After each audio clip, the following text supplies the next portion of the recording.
Vamos a ver entonces las superficies de revolución. Decíamos que estas dos eran de revolución, ¿no? También son radiadas y también son regladas. Vamos a ver aquí las que tenemos de revolución. Tenemos la esfera y bueno, y nada más.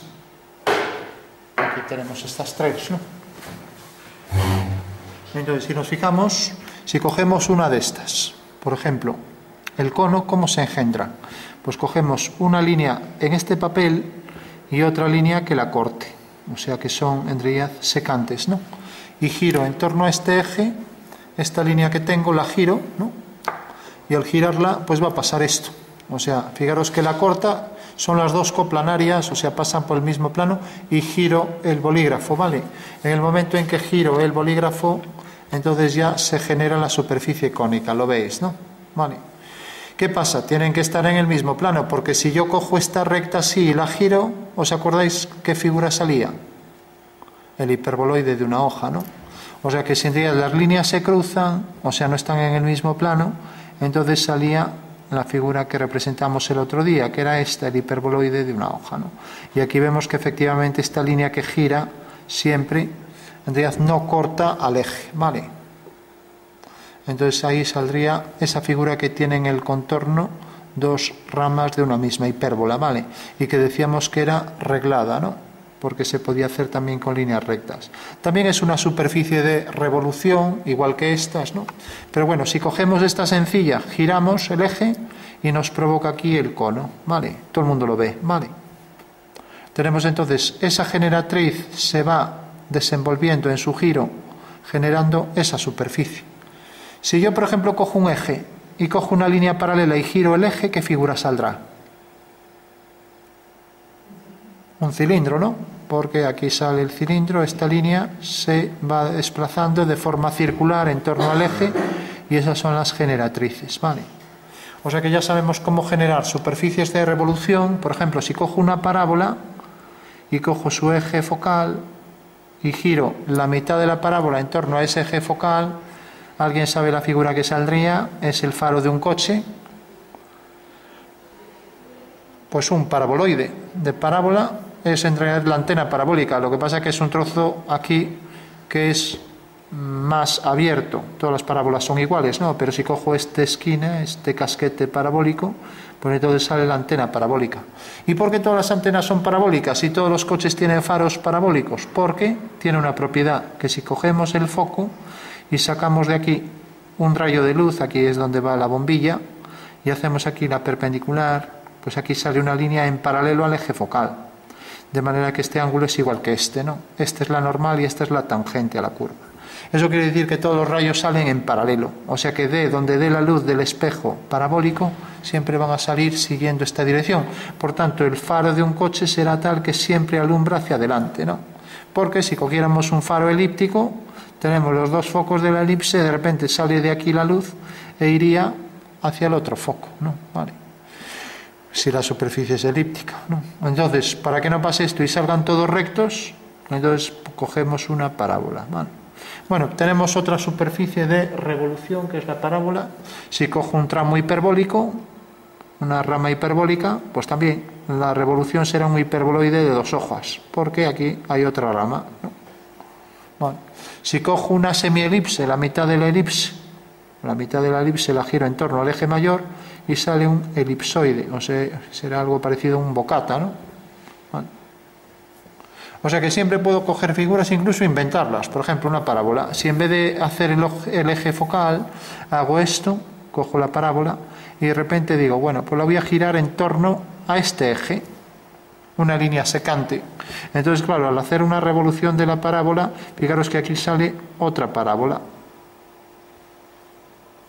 Y claro, entonces aquí se corta consigo mismo y aquí también, y aquí también. O sea que sale una figura muy extraña, ¿no? Aquí con un hueco, aquí tiene esta forma.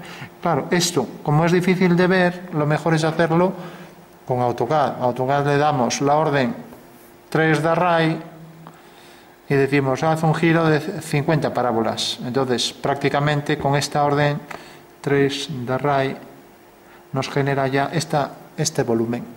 Si le ponemos 100 figuras, pues nos sale el volumen prácticamente idéntico, ¿no? Depende de la cantidad de parábolas que cojamos. Bueno, pues estas son superficies de revolución, podemos seguir cogiendo otras. Por ejemplo, vamos a coger esta de aquí. Si cogemos la semicircunferencia y la giramos en torno a un eje, ¿qué saldría? Una esfera, ¿no? Y si cogemos un cuarto de la circunferencia, ¿qué saldría?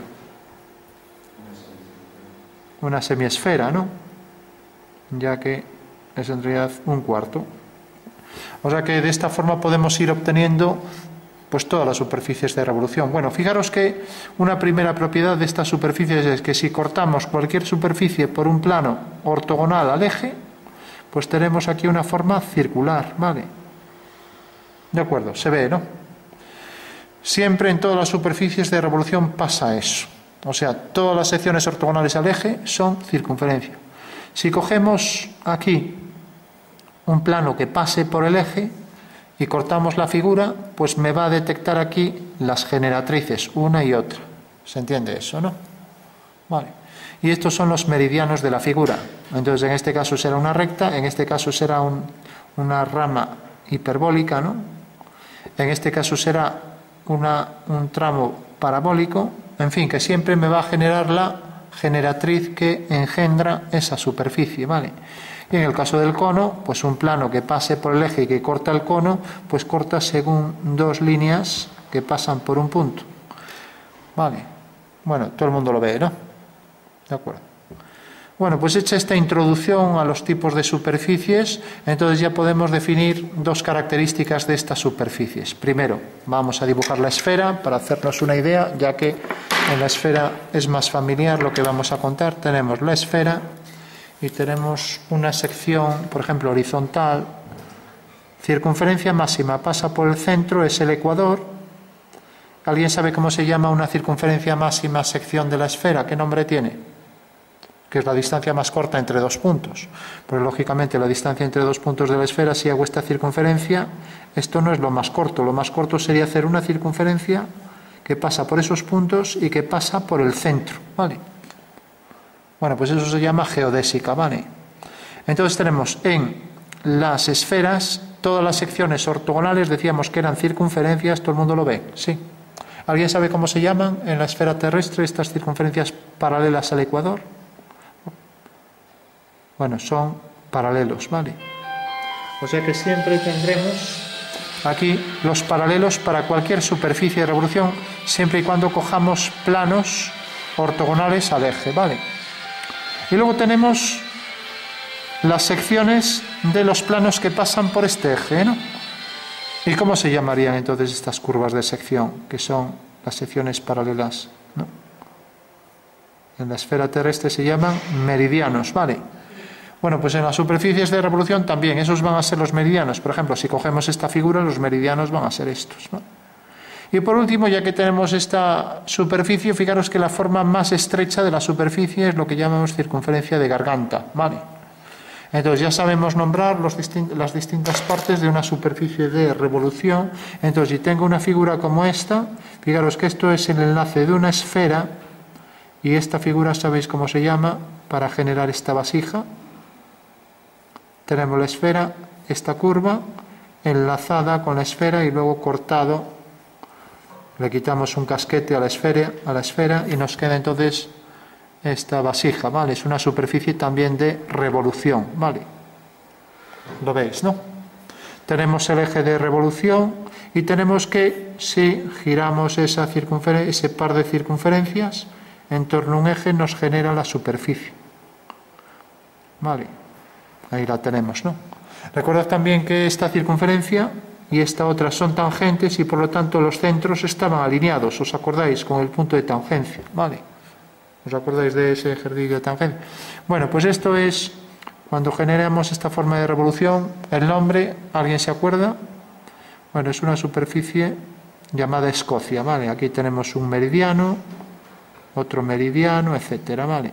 Aquí otro meridiano, aquí otro. Según nos aproximamos al contorno va adquiriendo más curvatura, ¿no? Estos serán los meridianos de la superficie de revolución.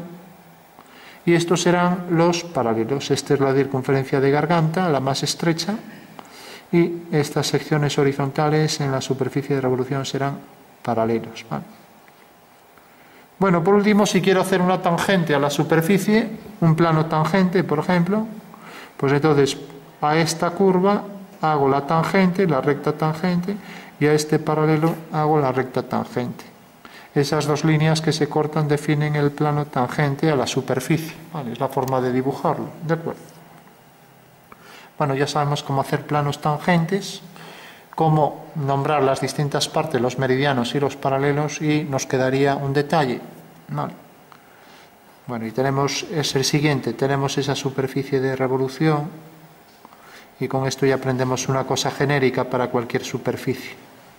Fijaros que esta superficie tiene partes entrantes y partes salientes, ¿no?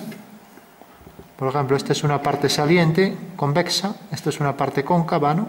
Lo veis, ¿no? Bueno, pues la parte esta correspondiente a curvaturas de meridiano y paralelo, fijaros que salen las dos hacia afuera, ¿no? Así y así, ¿no? Vale. Bueno, si tenemos aquí una que entra y otra que sale, decimos que los puntos de este tramo son puntos parabólicos, ¿vale? Mientras que los puntos que están formados por dos curvas salientes, decimos que son puntos elípticos, ¿de acuerdo? Vale.